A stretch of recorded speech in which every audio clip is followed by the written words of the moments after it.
One thing is for certain is that both J.J. Abrams and Chris Terrio will be doing some big twists and turns and surprises for fans around the world when it comes to Star Wars Episode 9. This is Mike Zero here. If you guys are new to the channel, do make sure to subscribe to see future Star Wars content. Now, about those shocks and those twists and turns and surprises to come in this movie, we gotta wait and see and exactly, witness on whether or not they are actually going to be really good surprises that'll really change our perception of the sequel trilogy. Now, looking at both JJ and Chris and how they want to really tie this to the prequel trilogy, a lot of people have been suggesting of bringing in Supreme Leader Snoke once again, but announcing that he was or is the character of Darth Plagueis. Now, there's been a big debate on Supreme Leader Snoke coming back into play here for Episode 9 on whether or not it would even really make sense. I believe that there's one clue at the very end of The Last Jedi in which we do see that the Force bond power is still actually active between both Kylo and Rey. When Rey is boarding the Falcon, Kylo is inside of the base on Crate, he looks at her, she leaves and shuts the door. So, with that said, I think that a lot of us could view that as a hint that Snoke is still alive. And if that is so, going into Episode 9, we've been hearing about this many times before in the past, that Disney and Lucasfilm were toying around with the idea of bringing Darth Plagueis into the equation of the Episode 9 plot. So, specifically, how could Snoke be Darth Plagueis if Darth Plagueis is indeed a Mun? Now, a Mun is the actual species of the character of Darth Plagueis, or at least his species, in Legends/EU material. I'm pretty sure that they did the same exact thing in canon. So if he is a Mun, what does it really make sense of making Snoke Darth Plagueis? Well, if we actually revert all the way back to Legends material, I want to focus on Emperor Palpatine specifically in the Star Wars Dark Empire comic line and audiobook. I definitely do suggest that you guys go ahead and listen to that or read it up. It's an amazing read. I love it. It's a series in which Luke turns to the dark side in order to learn exactly why his father turned, and he gets lost while he's actually on that adventure with Emperor Palpatine. So looking at all of this specifically, there is a moment in that comic line in which Emperor Palpatine uses a power called Essence Transfer in order to transfer his consciousness into one of the clones in the tanks that are holding his clones. So with that power of Essence Transfer, we do know that in canon, alright, Darth Plagueis got killed off by Emperor Palpatine, as we heard in Revenge of the Sith.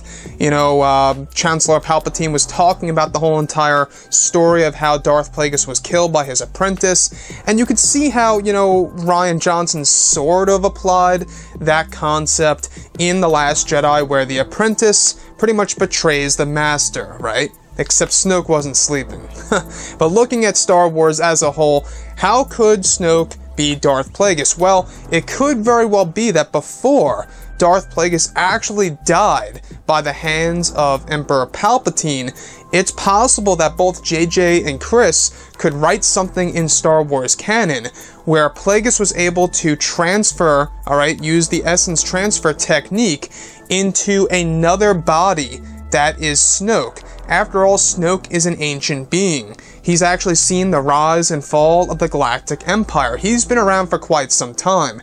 And somehow, some way, General Leia knows this character. How does she know Snoke? And exactly why is Snoke so powerful? How is he able to really build the First Order from the ground up? From the remnants of the Empire. So looking at the character of Darth Plagueis, the fact that he's a Sith, and looking at the character of Snoke and how he's not a Sith, I could see the debate there of why that would break the whole entire concept of, Darth Plagueis using the Essence Transfer technique into another being that would actually become Supreme Leader Snoke. So I think that's the best way possible in order to bring Darth Plagueis back into the equation in the physical form and as an actual character in Episode 9 without having to get rid of the existing character, that of course being Snoke, but just kind of reapplying something to his past and changing the past of that character and revealing that he once was actually in another body before he was killed by his master, or should I say by his apprentice, Palpatine. So there's a lot to tell, and I think that there's a lot of things to do with past stories that haven't really been expanded too much in the current Disney canon that both J.J. Abrams and Chris Terrio could really benefit from. This, of course, being the final Skywalker saga film. Again, there's a lot of revelations to be made in this movie, especially when it comes to the character of Luke, so we'll have to wait and see exactly what happens. As far as Snoke being Plagueis, that's the best way possible, in my opinion. Have essence transfer, use that power, and introduce a new power in a Star Wars movie in order to really make it, known to a lot of viewers out there. In The Last Jedi, Rian Johnson introduced the Force projection technique. Again, another power from the Dark Empire comic line. That was actually a dark side power that Luke used when he was actually trying to trick both Leia, Han, Chewbacca, C-3PO, and R2-D2 on board of the Falcon in order to stay with Emperor Palpatine to face him. So, with that being said, guys, I would love to hear your opinion about all of this below in the comments section. Do you think essence transfer from Darth Plagueis when he was killed by Emperor Palpatine into another body, and that body ended up to be Supreme Leader Snoke, could that also be a way that Snoke survived in the sequel trilogy when he's killed by Kylo Ren? He just transfers into another body.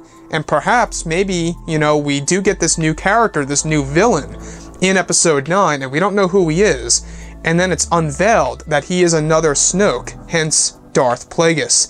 Anyways, guys, drop a comment below. Let me know what you think about all of this in the comments, and if you guys did enjoy the content for today, do make sure to drop a thumbs up on this video to support the channel. I thank you all so very much for the kind support, and I'll catch you guys next time.